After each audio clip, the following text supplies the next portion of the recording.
اگر آپ کسی ملک کے صدر ہوتے تو کیا کرتے؟ میں سمپل ایک کام کرتا, میں دو رکعت نماز نفل مسجد اقصی میں پڑھاتا اپنے ملک کو. چلیں جی, حج کے بعد جو بھی حج کے لیے اپلائی کر رہا ہے اس نے 2 رکعت نفل پڑھنے مسجد اقصی میں. میں جا رہا ہوں, ایک بھی ہیڈ آف اسٹیٹ 2 رکعت اقصی میں پڑھنے جائے گا, کہانی ختم ہو جائے گی.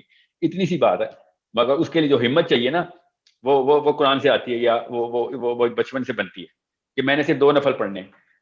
جب ہینری کسنجر نے کہا تھا نا کہ میں سینکشنز لگانے آیا ہوں شاہ فیصل کو, تو شاہ فیصل نے کہا تھا میں مان لیتا ہوں تمہاری ساری باتیں, کوئی ٹینشن ہی نہیں ہے, بس مجھے مسجد اقصی میں 2 نفل پڑھنے دو. ہینری کسنجر اسٹارٹڈ سویٹنگ کہ یہ کیا تو نے بات کر دی یار, تو نے تو نہ کرنے کی نیت کی ہوئی ہے, میں تیرے لیے آفر کر رہا ہوں. یہ ہینری کسنجر جو امریکن فارن منسٹر تھا, اس کو میں تجھے آفر کرنے کے لیے آیا, تو سینکشن کے اوپر یہ کہہ رہا ہے میں نے 2 نفل پڑھنے ہیں. حالانکہ کیا تعلق ہے 2 نفل پڑھ لے گا اگر شاہ فیصل سے جا کے.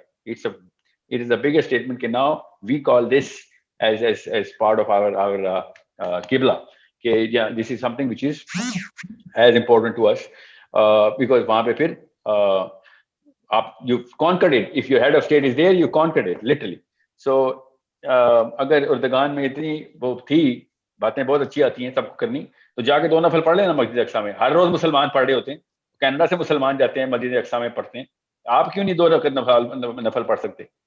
آپ کعبے میں تو چلے جاتے ہیں جی آپ نے عمرہ کرنے, مسجد اقصی میں بھی چلے جائیں 2 نفل پڑھنے. وہ کون سا اسرائیل میں ہے, وہ فلسطین میں ہے.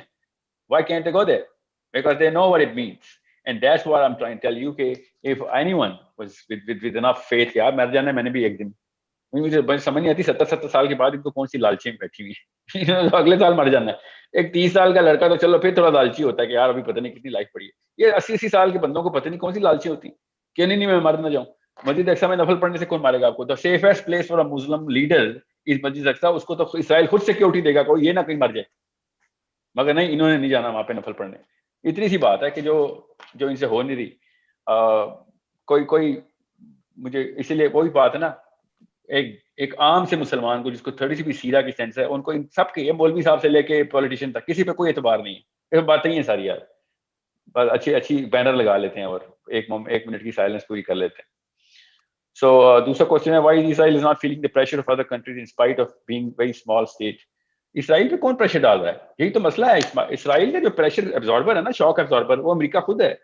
اسرائیل پہ کیوں پریشر ڈلے گا؟ اسرائیل تو پریشر ڈالتا ہے امریکہ پہ جا کے. کیوں؟ بیکاز 5-7 امریکہ میں صدر کیسے بنتا ہے آپ کو یہ پتا ہونا چاہیے. امریکہ میں صدر ایسے بنتا ہے جو دنیا میں ہر جگہ ویسے ہی بنتا ہے کہ الیکشن کیمپین کے پیسے کون دے گا بھائی؟ الیکشن کیمپین کون فنڈ کرے گا؟ 8-9 ڈفرنٹ انڈیکیٹرز ہیں نیو یارک اسٹاک ایکسچینج کے. وہ انڈیکیٹر جو ہے نا پیچھے انڈسٹری بیکڈ ہیں. انڈسٹری جو ہے نا وہ پیچھے سے فائنینس کرتی ہے کسی بھی صدر کو کہ بھائی ہمارے لیے کیا ریلیف دے گا. سمپل سا پروسیس ہے, اس میں کوئی بڑی بات نہیں. کیپٹلزم کا بیسک تحفہ ہے. تو جب وہ لوگ کسی ایک بندے کو, جیسے میں کل صدر کے لیے کھڑا ہو جاؤں اعوذ باللہ اس طرح کے سسٹم میں, تو لوگ میرے پاس آئیں گے, صدر آپ کو میں صدر بنوا دوں گا. جب آپ صدر بن جائیں گے ہم پھر آپ کو بتائیں گے ہمارے لیے کیا کرنا. اور آپ کو انلیگل کام نہیں کریں گے, بس ایک لا پاس کروا دینا کہ یار پیٹرول کا اتنا ٹیکس بڑھا دیں یا whatever, اتنا دیں. اتنی سی بات ہے. سو جیسے ہی ایک اوباما, یا جیسے اوباما کی مثال لے لیں, جب اوباما صدر بن گیا تھا, دوسرا الیکشن لڑ رہا تھا مٹ رومنی کے ساتھ, تو Benjamin Netanyahu literally went to America and slapped Obama in his speech in the White House کے باہر گارڈن میں کھڑے ہو کے کہ کس قسم کے جاہل آ جاتے ہیں, ان کو پتہ ہی نہیں ہے ہسٹری کا. لٹرلی ایسے بولا ہے, how ignorant is this man who doesn't even know the basic history کہ جوز کیوں اتنا لڑائی کر رہے ہیں. کیونکہ اس نے کیا کہہ دیا تھا اوباما نے, آپ ذرا اس اوباما کی شکل دیکھنا وہ ڈاکیومنٹری میں, ٹھیک ہے, کوئی تفصیل ہی 2-3 گھنٹے کی پوری فلم انہوں نے اس کے اوپر بنائی ہے لائیو سب کچھ. اوباما کی ہوائیاں اڑی ہوئی ہیں اور وہ پریشانی سے دیکھ رہے کہ میں کیا کروں. کیوں؟ کیونکہ الیکشن سر پہ تھا, مٹ رومنی کے ساتھ جا کے مل بیٹھا ہے بینجامن نیتن یاہو. اور بینجامن نیتن یاہو کے پاس کیا پاور ہے؟ جتنا بھی فائنینس لابنگ الیکشن کیمپین کا ہوتا ہے پیچھے سے وہ جوش لابی کر دیتی ہے. تو وہ الیکشن کیسے جیتے گا؟ ووٹ تو خریدنے پڑتے ہیں.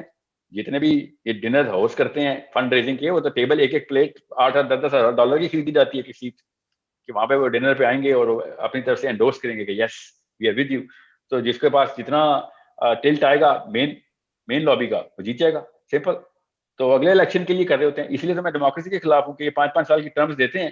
اگلے الیکشن کے لیے ابھی سے تیاری ہو رہی ہے, پہلے دن سے ہی اگلے الیکشن کی تیاری ہو رہی ہوتی ہے. یہ this is the grade, this is why any sane person will be like, yeah, how can you possibly think you're sincere to the bigger cause because you're just about yourself.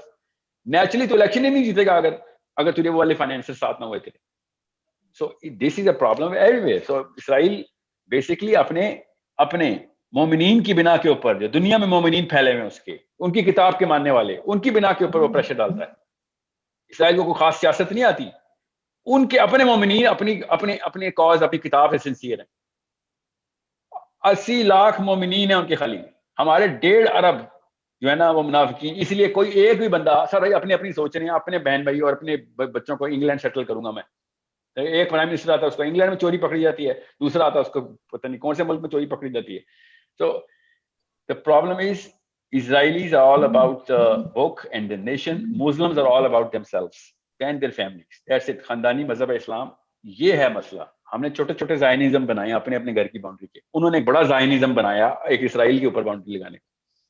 Simple, اور تو کوئی فرق نہیں ہے. جس قوم میں جتنے مومنین ہوں گے, تو عمر بن خطاب کو ابو عبیدہ بن جراح نے کہا ہمیں کمک بھیجو. آئی تھنک روم کے ساتھ لڑائی تھی, یا روم کے ساتھ لڑائی تھی, کہ امیر المومنین ہمیں کمک چاہیے, کمک. تو عمر بن خطاب نے خط واپس لکھا کہ کمک کیوں دوں میں تمہیں, ان لوگوں کو دعوت دو جو فوج میں تمہارے خلاف لڑنے آئے, ان کو دعوت دو. یہ خط لکھے ہیں عمر بن خطاب نے, اور ساتھ نیچے نوٹ لکھا ہے کہ رول کیا ہے, جنگ جیتنے کا رول کیا ہے.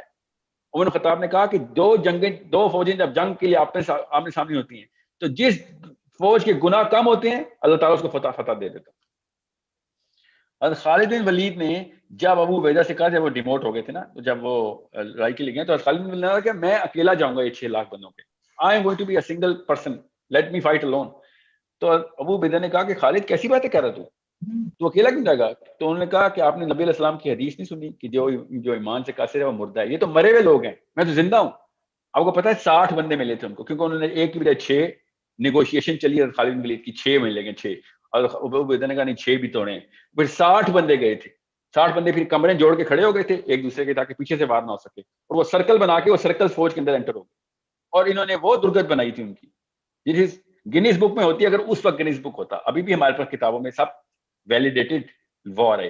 What I'm trying to tell you is حضرت عمر بن خطاب نے بیسک رول بتایا تھا کہ اگر ایک قوم کے بندے مومنین سے زیادہ ہیں, وہ قوم اللہ فتح دے رہے ہیں اس کو. ایک قوم میں مومنین کی تعداد کم ہے, اللہ تعالیٰ اس کو پسپا کر رہے ہیں. ان کی قوم اپنی کتاب کے مومنین میں, خود سوچیں کس طریقے سے کیا خوبصورتی سے نظر آ رہی ہے, وہ اپنی کتاب سے سنسیئر ہو گئے, ان کو فتح مل رہی. اللہ تعالیٰ کی کتاب ہم نے زمین پہ پھینک دیا, ہمیں پسپائی مل رہی. اور وہ کیسے زمین پہ پھینکتے ہیں؟ بات سمپل, امی ابو بچے کو کہتے نہیں یہ کتاب پڑھنے والی نہیں ہے. Simple, I swear to you, ایک بندے کو تلوار اٹھانے کی بھی ضرورت نہیں ہے. یہ پیسوں کی لڑائی ہو جانی تھی خالی. اسرائیل تلواروں سے نہیں, پیسوں سے جیت رہا ہے. We are fighting a wrong war here. We supposed to conquer their minds and fortify our own walls through financing our own Muslims. But no, we're not going to do that. ایک کر کے ایک concept of اسلام کو taboo بنایا جا رہا ہے. آپ کو پتا نا, ایک ریگولر مسلمان جو کہ یونیورسٹی میں پڑھ رہا ہے, اس کو قرآن پاک کی تعلیم نہیں ہوئی, اس کو 50-60% قرآن ٹیبو کر دیا گیا, الرجک کر دیا گیا. نہیں یہ قرآن میں ہے ہی نہیں, یہ مولوی کے سازش ہے کوئی. میں خالی جہاد کی بات نہیں کر رہا ہوں, اب پردے کی آیتیں بھی آؤٹ کر دی ہم نے. سب سے پہلے جہاد آؤٹ کیا تھا, اس کے بعد پھر ہزار اور مسائل ہیں جس کو ہم ڈیلیوٹ کر کے اس کو نلیفائی کر رہے ہیں قرآن پاک کو. So it's something. اتنی تریات کے اندر انحراف نہیں ہوا جتنا ایک تفسیر کے اندر ہم نے, یا تفصیل کے اندر ہم نے ایک نوجوان کی ترتیب میں انحراف کر دیا. قرآن پاک آدھے سے زیادہ الرجک کر دیا اس کو, کہ نہیں اس کا مطلب ہی کچھ اور ہے. اس لیے عام بچہ قرآن پاک اٹھا نہیں سکتا کہ مولوی کے بغیر کیسے پڑھوں گا. اور مولوی صاحب خود بھی وہ جاہل آگے کہتا ہے قرآن اکیلے پڑھے گا تو گمراہ ہو جائے گا, اور وہ وہی والی ترتیب کرتا ہے پھر اس کے ساتھ. سو پھر ایسے ہی ہوتا ہے.